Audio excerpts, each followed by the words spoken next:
Hello students. तो आज हम करने जा रहे हैं सर्कल चैप्टर के एमसीक्यूज। ठीक है, ये मैंने साथ में लिखा हुआ है। ये 23 का, ये 2012 का है, 2012 का। तो करते हैं। ज़्यादातर क्या है, सर्कल चैप्टर में डायग्राम बेस्ड क्वेश्चन बहुत आ रहे हैं। ठीक है, बिल्कुल बेसिक चीज़ों के ऊपर डिपेंडेंट जो क्वेश्चन होते हैं। तो करते हैं, आज मैं उनको पूरा समझाने की कोशिश करूंगी, आपको समझ में आए कि आपको एक क्वेश्चन पढ़ के कैसे उसे करने की कोशिश करनी है। इन फिगर हमारे पास गिवन है, P Q is the tangent. ये पी क्यू टेंजेंट है। ठीक है, टच करिए एक पॉइंट पे to the circle centred at O. ठीक है, इफ ए ओ बी हमें एंगल जो है सेंटर पे वो 95 का दे रखा है। Then measure the angle A B Q. A B Q, A B Q यानी कि ये एंगल जो है ये हमें फाइंड करना है। ओके, तो सबसे पहले तो जब एक टेंजेंट होती है जो, उसके ऊपर अगर कोई रेडियस आए तो वो परपेंडिकुलर होता है, ये हमें पता है। तो इस हिसाब से जो ये वाला एंगल है ये एंगल 90 का हो जाएगा, क्योंकि ये रेडियस है और ये टचिंग पॉइंट पे कट कर रही है, तो दैट मीन ये 90 डिग्री का होगा। ठीक है, लग रहा है ये मत सोचा करो, जो फैक्ट आपको पता है वो फैक्ट लेना होता है। ये 90 डिग्री का है। ठीक है, दूसरा क्या है कि अगर हम ट्राइंगल की बात करें, in triangle A O B, तो जो ए ओ एंड ओ बी है, ए ओ एंड ओ बी, ये दोनों रेडियस है, तो दोनों इक्वल होंगे। ठीक है, रेडियस है, इक्वल हो जाएंगे। अगर ये दोनों इक्वल है तो ऑपोजिट एंगल, यानी इसके ऑपोजिट आ गए ये इतना का एंगल, ये यानी ओ बी ए, एंड ये वाला एंगल यानी ओ ए बी, ये एंगल इक्वल हो जाएंगे। ठीक है, तो क्या आ जाएगा, ओ बी ए इक्वल आ जाएगा ओ ए बी के, opposite angle of equal side आ गए इक्वल। अब अगर हम इस ट्राइंगल में ले तो ट्राइंगल के तीनों एंगल का सम 180 होता है, तो वो हो जाएगा O B A plus O A B plus A O B is equal to 180। तीनों एंगल का सम 180 होता है। ठीक है, ये दोनों इक्वल है तो इन्हें हम ओ बी ए ले लेते हैं, और ये ए ओ बी जो है वो 95 डिग्री का है। तो 2 ओ बी ए जो है वो आ जाएगा आपका 180 माइनस 95 यानी कि 85। तो ओ बी ए जो है वो 85 अपॉन 2 यानी कि ये आ जाएगा 42 हाफ डिग्री का एंगल आ जाएगा। कौन सा, ये इतना इतना एंगल, इतना इतना एंगल जो है ये वाला एंगल, ये एंगल जो है ये आपका 42.5 का आ गया। अब हमें पता है ये जो टोटल एंगल है ये इतना, ये 90 डिग्री का है। ठीक है, और हमें निकालना है ए बी क्यू यानी कि इतना एंगल। ठीक है, ये इतना। तो हम क्या करते हैं, इस पूरे में से यानी कि ए बी क्यू जो है वो क्या आ जाएगा, O B Q minus O B A, वो है 90 डिग्री माइनस 42.5, ये आ जाएगा 47.5 डिग्री, यानी कि ऑप्शन ए। क्लियर हुआ? ठीक है, ट्राइंगल के हिसाब से पहले ले लिया, फिर उसके बाद हमने इस तरह से फाइंड आउट कर लिया। तो अब हम नेक्स्ट पे चलते हैं। इन फिगर आपके पास ये गिवन है, T A is a tangent. ये टी ए आपको टेंजेंट दे रखी है। ठीक है, ये टी ए जो है ये टेंजेंट दे रखी है आपको, with centre O such that O T यानी कि ये जो है ये 4 सेंटीमीटर है और ये एंगल 30 डिग्री है। Then the length of T A, is T ए की ये वाली लेंथ जो है, ये वाली लेंथ ये आपको फाइंड आउट करनी है। क्लियर हुआ? ठीक है, क्लियर हो गया सम क्या है। अब हम समझते हैं इस सम को। देखो आप इधर देखो, अगर आप इस पूरे ट्राइंगल की बात करो, ये जो पूरा ट्राइंगल है ये एक राइट एंगल ट्रायंगल है, क्योंकि ये टेंजेंट है, ये रेडियस है, वो 90 डिग्री बनाती है। ठीक है, तो अब जब राइट एंगल ट्रायंगल की बात आ जाती है तो हम उसके ऊपर ट्रिग्नोमेट्री इजीली अप्लाई कर सकते हैं, क्योंकि ट्रिग्नोमेट्री राइट एंगल के ऊपर अप्लाई होती है। तो ये एक राइट एंगल ट्रायंगल हो गया, अब ट्रिग्नोमेट्री अप्लाई हो सकती है। अब ट्रिग्नोमेट्री के हिसाब से जिस पे थीटा होता है वो क्या होता है, बेस, यानी कि जो ये है ये बेस है, ये 90 डिग्री है तो ये हाइपोटेनियस हो गया। ठीक है, हमें ये फाइंड करना है, ये हमारे पास ऑलरेडी है, एंगल हमें दे रखा है, तो ट्रिग्नोमेट्री अप्लाई करते हैं वेरी इजीली। बिल्कुल कर सकते हो आप ऐसा क्वेश्चन, ऐसे बहुत सारे क्वेश्चन देखे गए हैं 23 में, मतलब अभी रिसेंट वाले ईयर्स में 23 24 में, कि आपको इस तरह से ट्रिग्नोमेट्री अप्लाई करके आप आंसर्स फाइंड कर सकते हो। तो यहाँ पे आपको पता है जो b अपॉन h होता है, b और h से जो एंगल बनता है वो बनता है cos थीटा, यानी कि cos 30 degree is equal to, तो cos 30 होता है √3/2, ठीक है। और b बेस हमारे पास है TA, cos 30 होता है √3/2, b हो गया TA, और हाइपोटेनियस आपका है OT यानी के 4 सेंटीमीटर, ठीक है।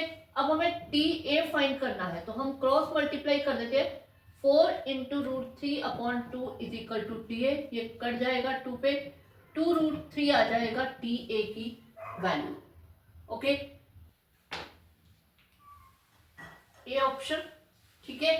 अब चलते थर्ड सम में। In figure the side AB BC CA of triangle ABC touch the circle eight P Q and R, मतलब आपको दिख रही है सर्कल इंस्क्राइब है, इसके अंदर बना हुआ है और इसे ये तीनों साइड टच कर रही हैं, ठीक है।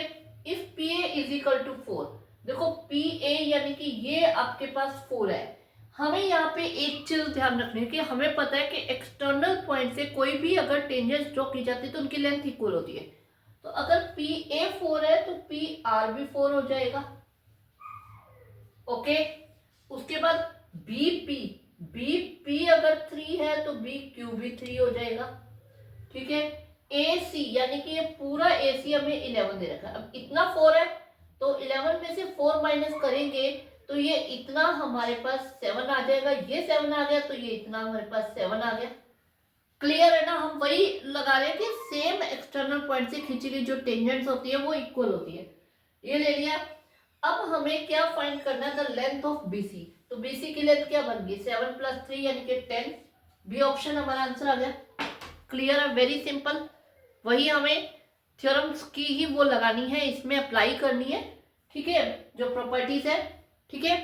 करते हैं हम फोर्थ सम में क्या दे रखा है इन द फिगर, ये जो फिगर है हमारे पास APP, आप देख सकते हो APB is a tangent to the circle with centre O, इस सर्कल का जो टेंजेंट है, ठीक है, APB एक टेंजेंट है एट पॉइंट P, यानी कि टच किस पे कर रही है, P पॉइंट पे ये टच कर रही है। इफ QPB आप देख सकते हो, हम इस एंगल की बात हो रही है, QPB जो है ये 50 डिग्री दे रखा है ये वाला एंगल हमें, then the measure of POQ यानी कि ये एंगल फाइंड करना है। क्लियर, पता चल गया कि क्या दे रखा है, क्या फाइंड करना है। अब इसमें कौन सी थ्योरम अप्लाई होगी, इसमें होगी 10.1 थ्योरम। 10.1 थ्योरम क्या कहती है कि अगर कोई सर्कल के ऊपर कोई टेंजेंट है, वहां पे कोई रेडियस अगर इस तरह से आता है पॉइंट ऑफ कांटेक्ट पे, तो वो पॉइंट ऑफ कांटेक्ट पे परपेंडिकुलर यानी 90 डिग्री का एंगल बनाता है, ठीक है। अब यहाँ पे हम देखें तो ये एक रेडियस है, OP एक रेडियस है, तो ये इस टेंजेंट के ऊपर जो पूरा ये एंगल है ये 90 डिग्री बनाएगी, तो इस हिसाब से जो आपका एंगल है OPB वो 90 डिग्री हो जाएगा 90 डिग्री हो गया। अब इसमें से हमें यहाँ पे ये वाला एंगल जो है, ये वाला एंगल इतना, ये एंगल हमें 50 डिग्री दे रखा है। अगर हम इसे सब्ट्रैक्ट करते हैं तो हमारे पास ये एंगल आ जाएगा। तो हम फाइंड कर लेते हैं, ये एंगल बन रहा है OPQ, यानी कि OPQ इज इक्वल टू आ जाएगा OPB माइनस QPB। क्लियर हुआ कि इस पूरे एंगल में से हमने ये वाला एंगल हम सब्ट्रैक्ट कर दे तो हमारे पास ये एंगल आ जाएगा, ठीक है। तो ये एंगल जो है हमारे पास आ जाएगा 90 माइनस 50, ये हमें 50 दे रखा है, माइनस करके हमारे पास 40 आ जाएगा, ठीक है। जो OPQ एंगल है, इतना सा एंगल, ये हमारे पास 50 डिग्री आ गया, 40 डिग्री आ गया, ठीक है। अब देखो, अगर हमने अभी कहा था मैंने कि OP इसकी एक रेडियस है, तो क्या OQ इसके इक्वल है ना, क्यों इक्वल है, बिल्कुल सही, OQ भी रेडियस है, तो सेम सर्कल के रेडियस ऑलवेज इक्वल होते हैं, तो OP जो है वो OQ के इक्वल है।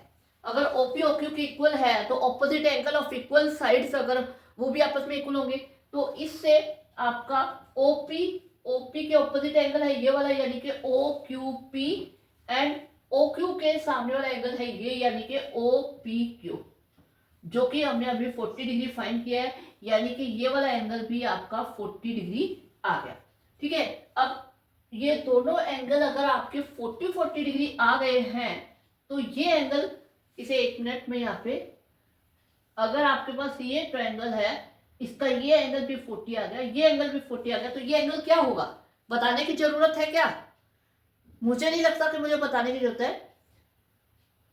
बिल्कुल समझ में आ गया कि एंगल सम प्रॉपर्टी लगेगी। एंगल सम ऑफ प्रॉपर्टी के हिसाब से तीनों तीनों एंगल 180 के होते हैं, तो 180 में से हम इन दोनों का सम यानी कि 80 माइनस कर देंगे, और हमारे पास जो ये थर्ड एंगल है यानी कि ये वाला एंगल ये आ जाएगा 100 डिग्री, जो कि हमें फाइंड करना था। तो इस हिसाब से बी ऑप्शन हमारा आंसर है। क्लियर? ठीक है, चले नेक्स्ट सम पे। नेक्स्ट सम में भी हमें इस तरह से फिगर ही दे रखा है। एक्चुअली क्या, सर्कल में ज्यादातर सम्स फिगर के ऊपर ही होते हैं, और फिगर देख के मतलब डायग्राम देख के बच्चे डर जाते हैं। ठीक है, सब्जेक्टिव क्वेश्चन भी इसी डायग्राम बेस्ड होते हैं, तो डायग्राम देख के डर जाते हैं, लेकिन इतने टफ नहीं होते हैं, बिल्कुल सिंपल होते हैं। 2 ही थ्योरम है आपकी सर्कल चैप्टर की, और वो दो ही थ्योरम आपस में बार बार अप्लाई होती है। ठीक है, नेक्स्ट सम के अंदर अभी इसमें हमने 10.1 थ्योरम अप्लाई हुई है, तो यहाँ पे 10.2 अप्लाई होने वाली है। तो पढ़ते हैं एक बार।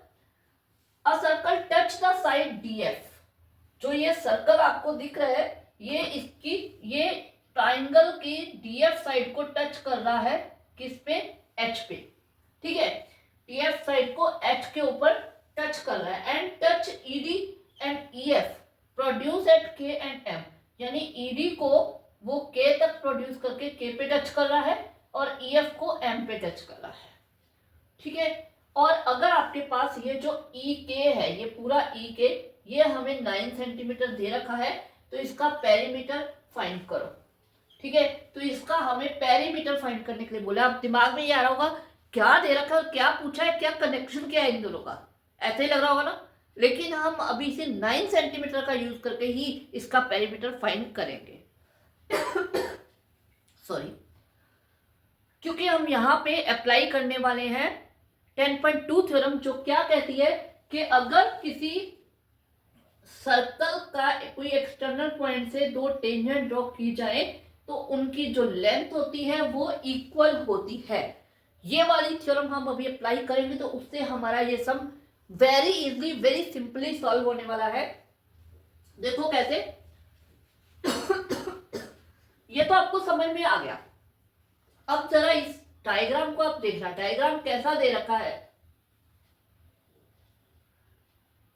के एम और ई। ई के जो है वो इक्वल होगा ई एम के, होगा। ठीक है, ये 9 सेंटीमीटर ये भी 9 सेंटीमीटर होगा, इतना क्लियर है। ठीक है, अब ये दोनों 9 हो गए। अब मैं इसके अंदर ये ले लेती हूं, यहां पे है टी और यहाँ पे है एफ, ये एच है। ठीक है, एक मिनट। अब देखो डी के जो है वो डी एच के इक्वल होगा।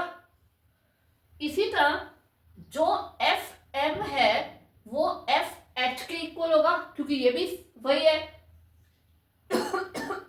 किसी एक्सटर्नल पॉइंट से टेंजेंट ड्रॉ की गई है तो इक्वल होंगे। ठीक है, तो डी के जो है वो इक्वल है डी एच के, और एफ एम जो है वो इक्वल है एफ एच के। इतना क्लियर हो गया। ठीक है, 10.2 थ्योरम से ये तो क्लियर हो गया। अब देखो ई के जो है, ई के उसे हम क्या लिख सकते हैं, ई डी प्लस डी के, ये लिख सकते हैं, ई डी प्लस डी के। अब डी के जो है वो है डी एच के इक्वल, ये आ जाएगा। हुआ क्लियर?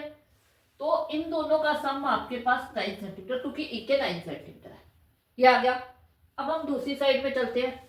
ई एम जो है वो इक्वल है ई के तो वो भी 9 सेंटीमीटर हो गई। क्लियर।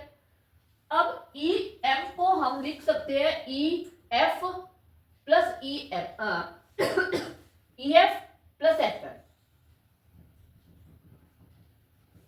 लिख लिया। अब जो एफ एम है वो एफ एच के इक्वल है, लिख दे एफ एच। अब ई एम तो हमने अभी 9 सेंटीमीटर लिए तो ये भी 9 सेंटीमीटर हो गई, हो गई। अब अगर हम इस ट्राइंगल की तरफ देखें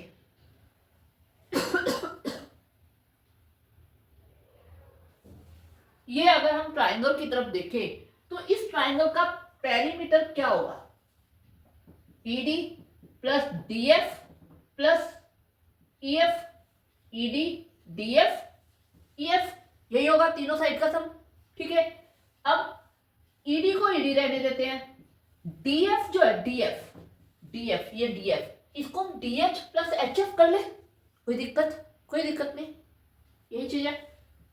डीएच प्लस एफएच कर लिया, ईएफ को हम ईएफ रहने देते हैं।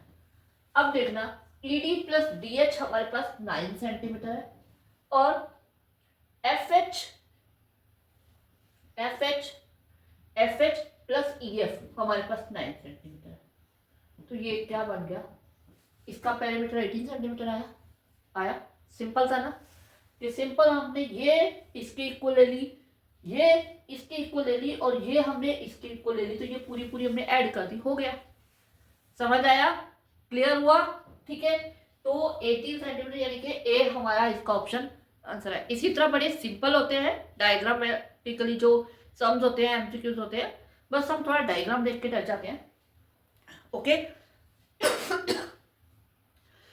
इसके बाद जो मेरी वीडियो आने वाली है वो आने वाली है 10 डेज में, जो आप आगे आपका जो कैसे आपको मैथ की तैयारी करनी है, कैसे आपको चैप्टर वाइज पूरी रिवीजन करनी है, उससे रिलेटेड और एनसीईआरटी के जो मेन इंपॉर्टेंट क्वेश्चन है, मैं एक्सरसाइज के अकॉर्डिंग, मतलब आपको 1.1 में कौन सा क्वेश्चन, 2.1 में कौन सा क्वेश्चन, 2.3 में से कौन सा क्वेश्चन, इस टाइप से आपको एक एक एक्सरसाइज के बेस्ड सारे क्वेश्चन बताने वाली हूँ, ताकि आप लोग अगर 10 डेज में अगर आप प्रिपरेशन की सोच रहे हो और एनसीईआरटी के वेरी इंपॉर्टेंट क्वेश्चन जो मेनली आने वाले क्वेश्चन है वो करना चाह रहे हो, तो उसके लिए आपके पास एक पूरा मेरा वीडियो होगा, उसको देख लेना। आपको कहीं जाने की जरूरत नहीं है, आपको वो सम कर लेना, डेफिनेटली एग्जाम में वो उन्हीं में से क्वेश्चन आएंगे।